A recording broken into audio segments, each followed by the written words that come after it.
want to welcome everybody here tonight. Tonight's going to be a little special, a little different than normal. I'm going to do a little bit of talk about Panama.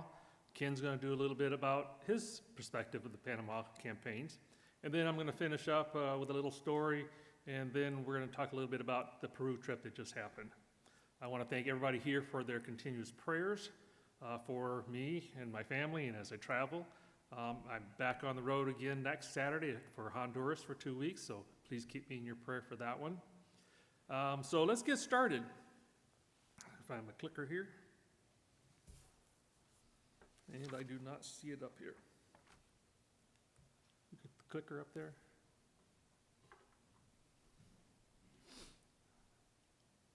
Yeah, here it comes.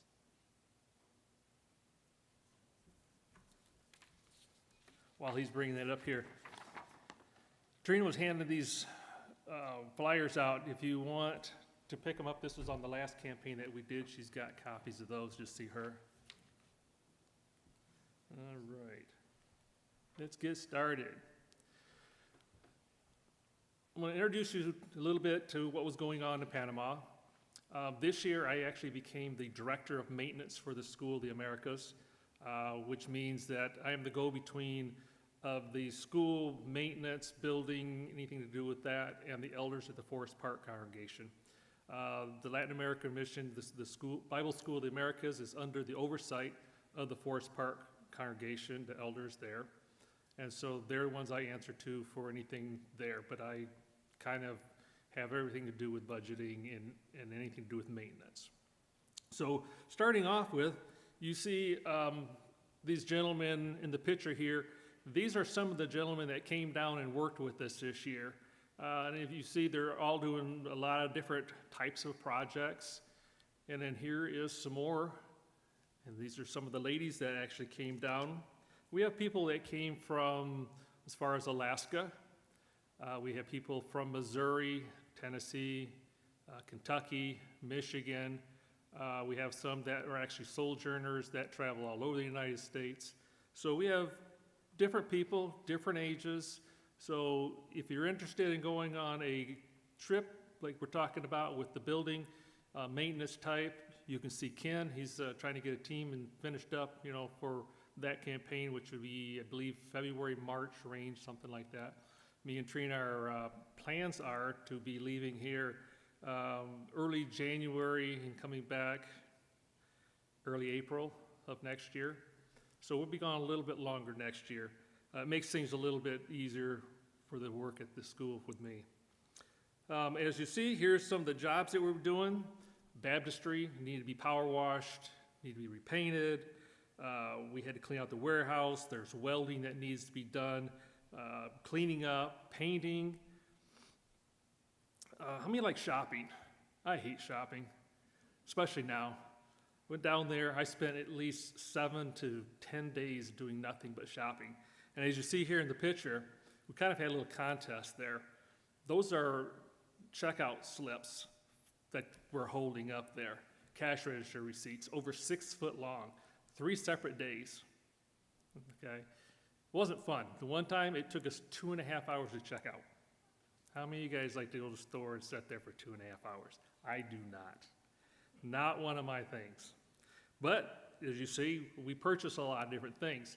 We had 10 brand new married students coming this year, so we needed new items for them. We needed some new beds, we needed new furniture, we needed washers, we needed stoves, we needed cooking utensils. So there's a lot involved with purchasing. I did not realize how much, but I did, because it's not like here in the States where you can go to your local Walmart and pick up 10 bowls or 10 of these. You may have to go to 3 or 4 different places to actually get enough for 10.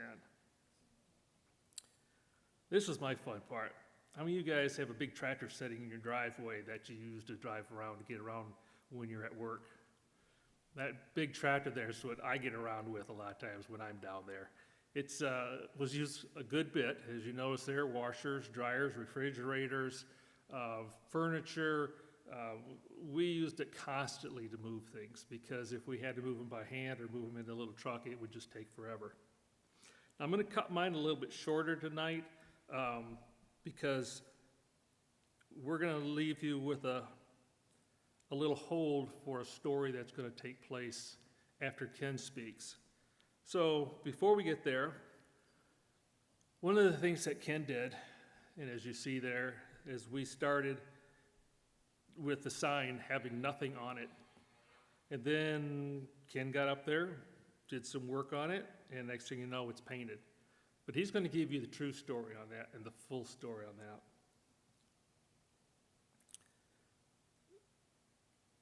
In this picture you see here, we like to have fun with the kids.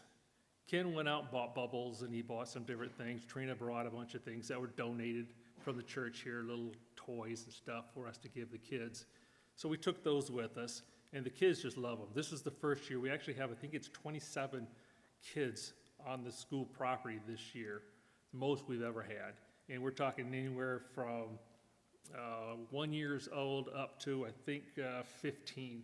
So a lot of kids. So at this time, I'm going to take a brief pause. Ken's going to come up here and talk for a little bit, and then I will come back up and talk a little bit more. Ken?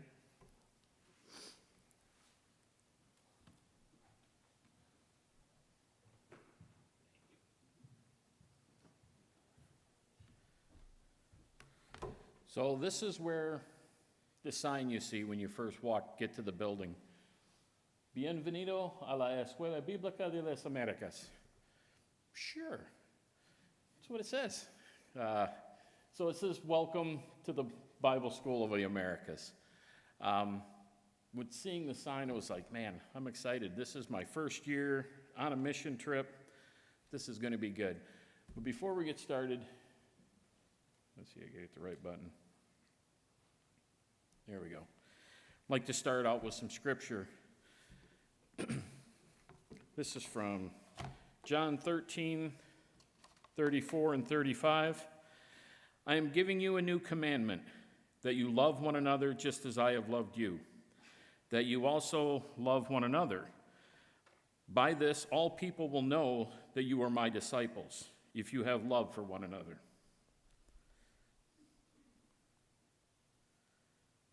Maybe.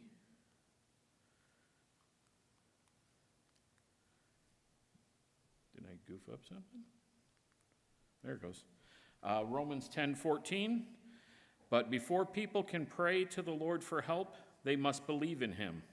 And before they can believe in the Lord, they must hear about him. And for anyone to hear about the Lord, someone must tell them.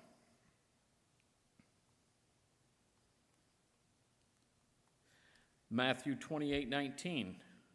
So go and make followers of all people in the world. Baptize them in the name of the Father, and the Son, and the Holy Spirit. In Mark 16:15, he said to them, go everywhere in the world, tell the good news to everyone.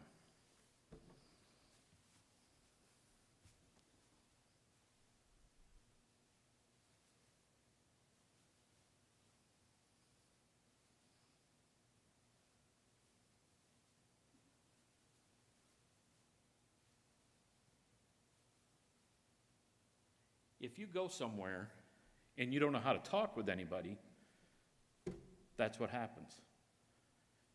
So you have to do it through showing. And we went there, wasn't expecting, I'm thinking, man, I'm going on a mission trip. I can't wait to go. And I'm thinking, you know, I learned some Spanish when I was in high school. That was, a little over 10 years ago? 40 years ago, but anyway, so yeah, I learned some Spanish 40 years ago. I should be able to communicate with people. No, not at all. So the night we go, we get there the first night, and they're having a party. They have a bonfire, and they have a bunch of stuff going on, and we're getting there, and we just want to get to our room and crash for the night. It's been a long day. And we get up in the morning, and it's like, yeah, let's go. Let's start talking to people, and there's nobody there. I mean, they are gone. It's like, wait, how am I supposed to spread his message and there is nobody there other than the workers in the building? How am I supposed to show his love, show his message to other people when there's nobody there? And I'm thinking, I'm on a mission, right? And everybody left. What am I doing there? So, our first day, we started, I left Michigan January 24th. January 24th in Michigan, 20 degrees, maybe 30. We get down to Panama, it's 85 to 95 every day, all day. At night, it's warm, it's humid. And no problem. You get used to it pretty quick. No, you don't. It's hot. When you come from cold to hot, it's really, we at least have a little bit of month spread across to change from one season to the other. But let's get to work. And we did a little bit of work on the first day. So we did wire brush and paint and clean and wire brush and paint and clean and wire brush and paint. So we worked on this section of the building, which is the back part of the building. This is the morning time. You see what's really nice about this is that shade. So it's only 95 in the shade there, so it feels really good. The other part of the day, we worked on the front part of the building, which by the afternoon, the sun goes to the other side of the building and you get to work over here. 95 degrees in the shade. So it's perfect weather for paint. It's like instant dry, no problem. But we worked in the building, in the back part of the building, and we, let's see, there it goes. We used wire brushes to take the old rust, old paint, and that's expanded metal. Anybody who's worked with expanded metal, what they do is they take a sheet, and they put slits in it, and then they stretch it, and then they roll it to make it flat. But it still has sharp edges. So I think I still have some knuckle skin missing from where the wire brushes, because we went through several wire brushes to go from one end all the way down to the other end. So we worked for the week. It took us almost the whole week to do just this. And what you can also see here is clothes hanging. Now they're inventive. They don't have a lot of stuff, and like Gregg said, it's not like you can just go to Walmart to pick up what you need, because you're probably traveling a half hour to 45 minutes if you can get a ride to the place to buy stuff to bring it back. So they found extension cords, coax cable, and that's what they were hanging their clothes with. So we made a couple trips to the local hardware store about 20 minutes away, and for like $3 for a roll of clothesline rope, we put up clotheslines for them. We put some S-hooks on there in case they wanted to take them down. They were so appreciative that somebody actually put up clotheslines for them instead of having to find something to put it up. So that was our first day, though, was just wire brushing. The next day that we were there was Sunday, and we went to worship. There's the building. So anybody who's ever been to Lads Day know that you're in this building and you get as many people as you can in an elevator at a time. It's like the subway in New York. Okay, everybody get on. Everybody get on. Not here. It says that there's a 2,500 weight rating right on there. Unless 4 people weigh 2,500 pounds, that 5th person's going to make your elevator go ding, and somebody's going to have to get off so you can go up to where you need to go. So it took us several trips to get up to our worship, and the worship there, it's not like what we see here. The building is tall, but when you first walk in, everybody who sees you welcomes you. from somebody this tall to older, younger, male, female, everybody shakes your hand or gives you a hug and says, welcome. Welcome to worship. And during our worship, it's not like here where, we do put the words up on the screen, and they did have words on their screen. It was all in Spanish. So every once in a while I would know a song and I would sing along in English, but the other ones, I tried, but I couldn't. But looking around the room, the one thing I couldn't tell who loved God more. Everybody was singing. Everybody was worshiping. Everybody was together. Everybody took the Lord's Supper. It's different. It was great to see and be welcomed at a worship like that.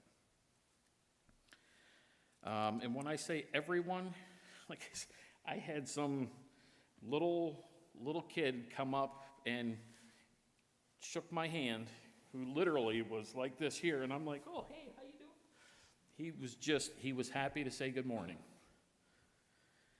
And hardly anybody spoke English. And really, we didn't speak much Spanish, but we led prayer. I led a prayer. Mark Rutledge led a prayer. Gregg led a prayer. We have an interpreter there, kind of like for the deaf we have here. Another mission work. There was about 50 people in our worship that morning, but when it comes to worship, like I said, you couldn't tell which one of us loved God more. We were all equal. We went to lunch after that at a mall. I got to try some Panamanian food, which was awesome. I like to try different foods when I go different places because, hey, they do have McDonald's in Panama. It says auto on the outside of the building, which means there's no workers in the building. It's all automated. You go up, you order the food, it gets packaged up, and here comes your bag. There's nobody inside the building. So it's a little different than here. I was just happy to be on a mission to help spread God's word.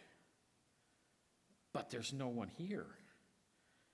And the people that I did see were the ones that I saw every day that were working at the school. That's the only people that I saw. And so that storage area that we worked at, we did see a couple people in those rooms, but they had things that they had to do. They were taking classes. They were learning other things. So we didn't really get a chance to see them. Pretty much worked the whole week painting the back of the building and the front of the building on those black grates there on the front. We did take a day. We did go to Panama, get to see the canal, which was really pretty cool. Never been there, but it was a week of work. And I didn't get to talk to anybody about God. And I didn't get to spread his word. I didn't do anything. And when I came home, I told my wife, I'm probably not going back to Panama. And she asked why, and I said, well, I didn't do anything. I cleaned, and I wire brushed, and I picked up things, and I tidied, but I didn't do anything. And I felt that way, and it was about a month later when Gregg and Trina finally came back from Panama from their time down there.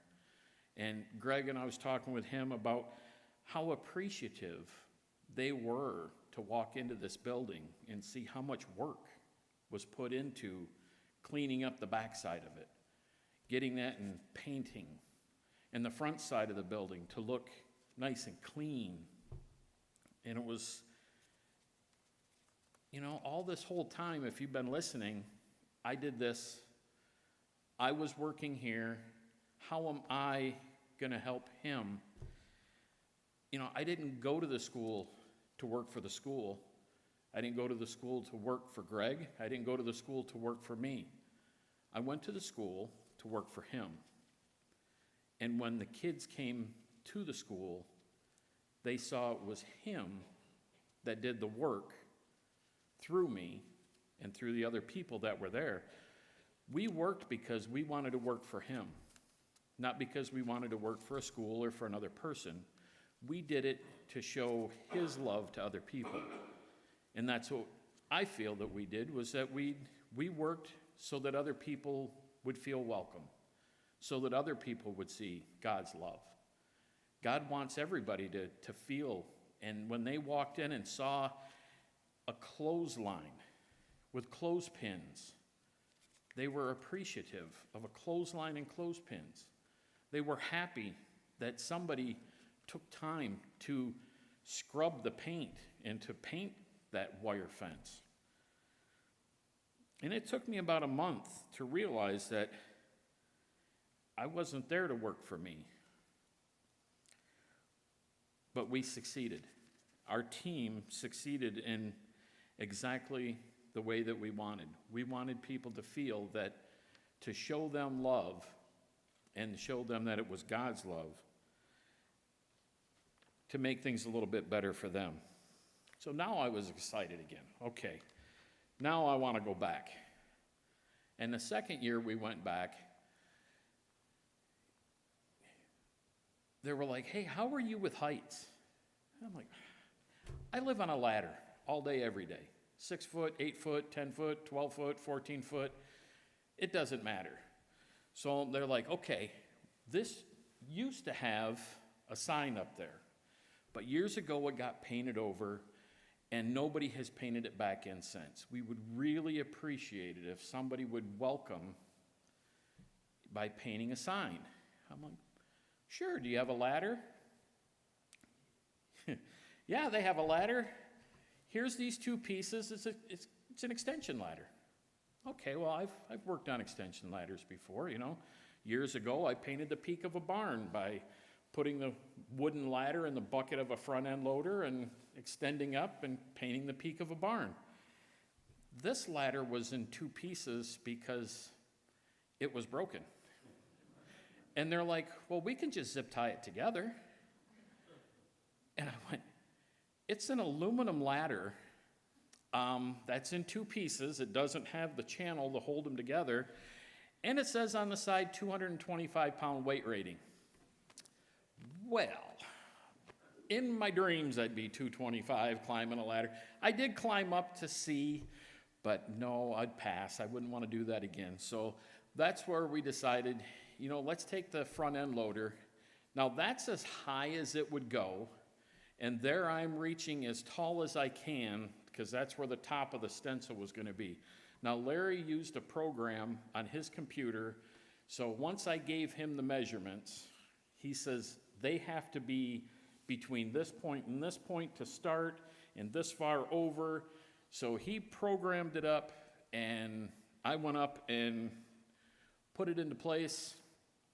But the first thing needed to be done was scrape the old paint off, because there was a lot of old paint, a lot of peeling paint. Scrape that off. It had to be painted before it could be stenciled, and we started stenciling. So what you see there is an upside down J, where it says EL upside down J BI.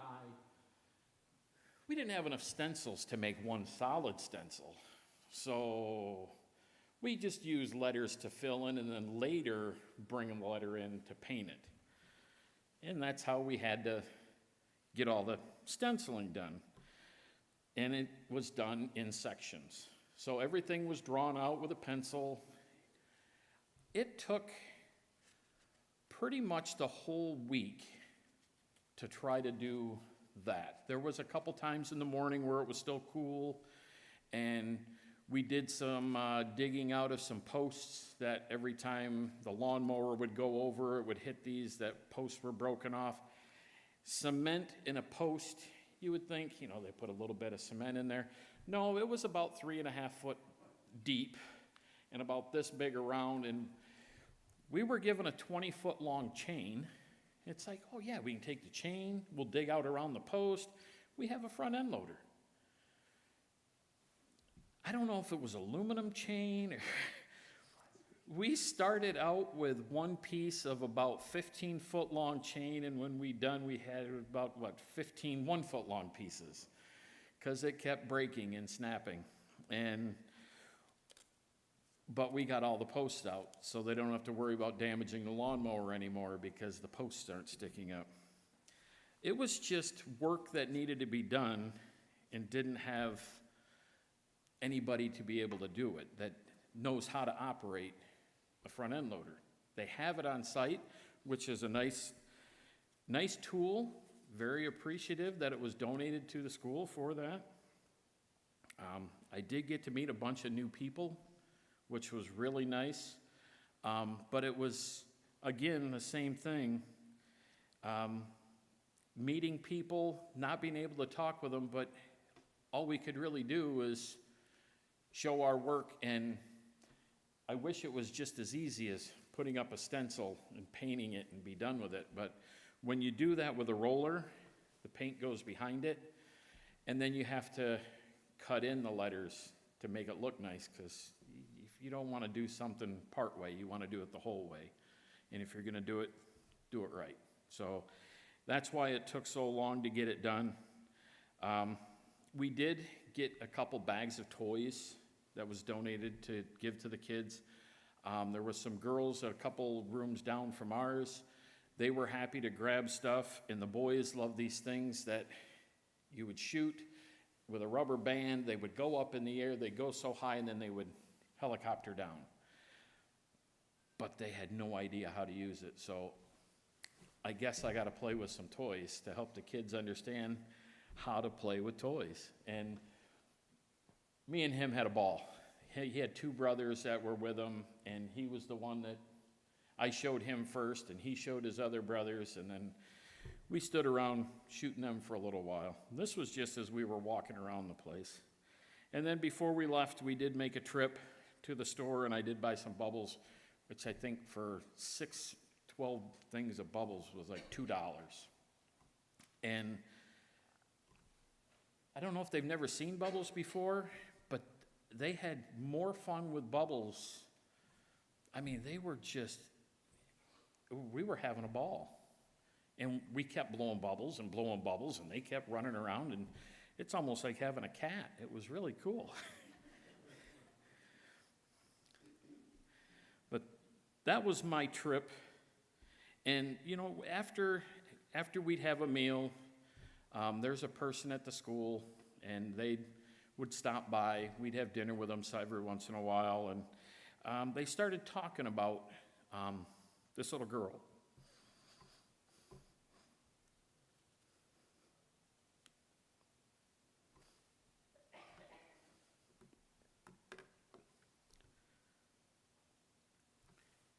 She wanted to be baptized, and there was complications and issues, and I didn't get to hear the whole story because we were leaving the next day.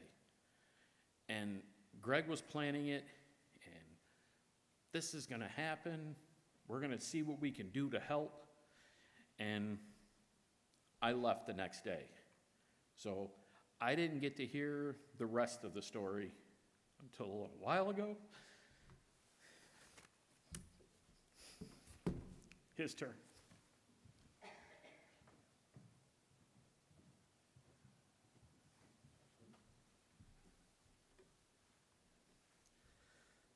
All righty. First little introduction. This is Alberto. Alberto is the preacher at Las Mañanitas. He's the preacher there on the campus of the School of the Americas, where we sometimes attend.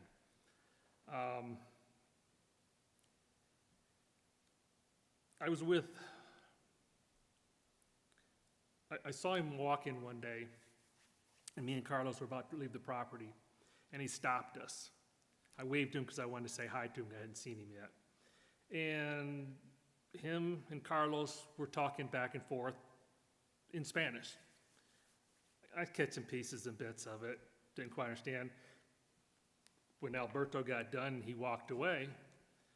Carlos says that he told me what they were discussing. One was that the church had bought this mattress for this family of 3 children and their mom and dad. The 3 children were going to sleep on this mattress together.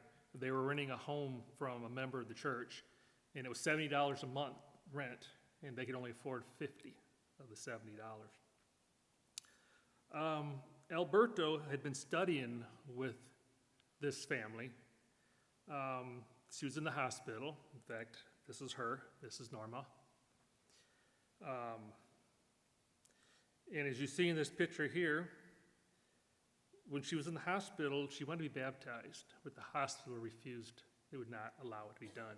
So when they came back, she got out of the hospital. She has cancer. She was baptized. And the 2 people with her is her brother and sister. They were also baptized. I want to introduce you to Mom and Dad. Mom and Dad wanted to become Christians also. But there was one thing stopping them. They weren't married. And they couldn't afford to pay for the blood work for marriage. They couldn't afford even a ride to get it done if they had it. They couldn't afford to go to the magistrate to be able to turn in the paperwork to get this done. Well, I told Carlos that we would pay for this wedding. Didn't ask him how much, but he said it wouldn't be very much. So we took them over, got their blood work and everything done. They went to the magistrate. Magistrate then sets a date on when they can be married. Well, they come back and say it'll be 6 weeks, which would put it past when we were even going to be there. And I didn't like that because I didn't want them to wait. So we checked into how can we get them married faster? Private ceremony, you pay a judge. So for about $300, including the blood work and everything, we got them married. So the day after they were married, they came over to the church building where they were baptized. This is them being baptized. This is why Ken is a little upset a little bit. It's because Norma passed away a month after we left. I was really sad when I first got the text. But then I started thinking, she was in a lot of pain. She was sent home to die because they couldn't do anything for her. But this little girl helped to teach her parents, her brother and sister. And not just them. They end up having to leave and go into the interior of the country to live with a relative. And a month after her passing, her parents and them had already started to work with other people that they had come in contact with to start studying with. So it may have been sad to hear that she had passed away, but her legacy is still going on through her family. So let's move on. Let's go to Peru. Peru, or El Peru. This is the team members that went this year. You got Michelle, you got Tim, you got Tori, you've got me, and you got Nicole. Had a great time. Here's Tori. Tori was one of our doctors. He saw a lot of different people. One thing that was interesting this year that I have never seen was a patient bring a CAT scan or a patient bring an MRI to the doctors at this clinic, but they did, so it was interesting. The medical clinic saw just about as many last year as they did this year. We were in the same actual location. Here's Tim. Tim was head of maintenance, so he was around all over the place doing all kinds of jobs. He worked in the kitchen, helping them. Those are the staff members that worked with him. Michelle, of course, she's not here, but she's still part of our group. Worked as the nurse. She was helpful in all areas. I'm hoping you guys are noticing in all these pictures one common thread that they all have. Everybody is smiling. Everybody is happy. And then, of course, here comes Nicole, our other team member.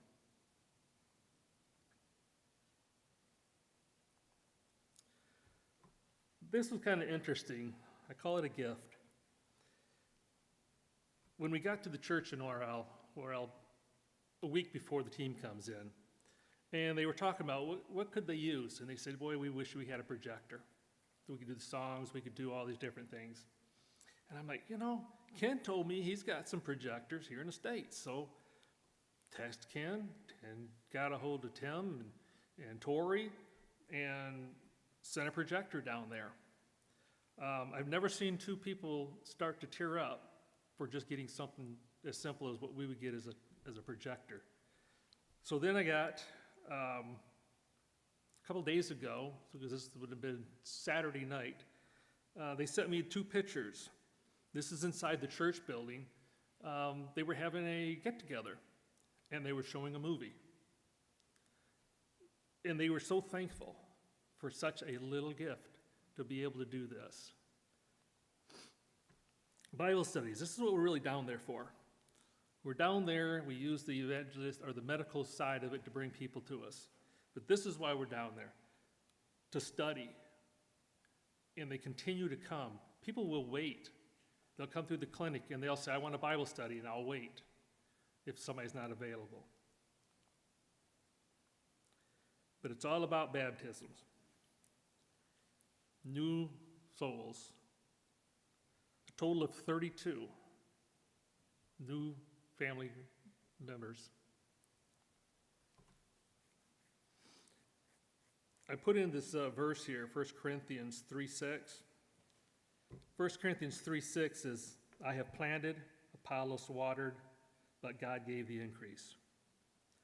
When we go on a campaign, we tell people, the campaigners, we may not see a baptism, we may not have a baptism on a campaign, but we're there to plant the seed. This particular campaign, this was the second year there. We saw the results of the planting. Because a year ago, there's members that were on the team that were not with us this year who planted the seed. This year, they were watered, and God gave the increase. Here's some of the stats real quick. Bible studies. We had 404 studies. People. People is the total number of people that were in Bible studies. 622 people were talked to about God and Jesus. 32 baptisms. And over 1,000 patients were seen at the dental clinic, or at the medical clinic. The future is this little child. It's the continuation of planting the seed, watering, and allowing God to do the increase. I know there's members here tonight that are people that are here tonight that are not members of the body. We all work as a team when we're on these campaigns. We don't work individual, we're a group. And you'll see that when we work together. We're a body here. If you're not a Christian, don't go out the doors tonight before it's too late. We don't know when that time's going to come. This little girl didn't know when she was going to pass. None of us know. If you're a member here and you're struggling with something, or you need prayers, the elders are here, they'll pray with you. Just think about it. What are people going to say about you in the future? Shall we stand and sing?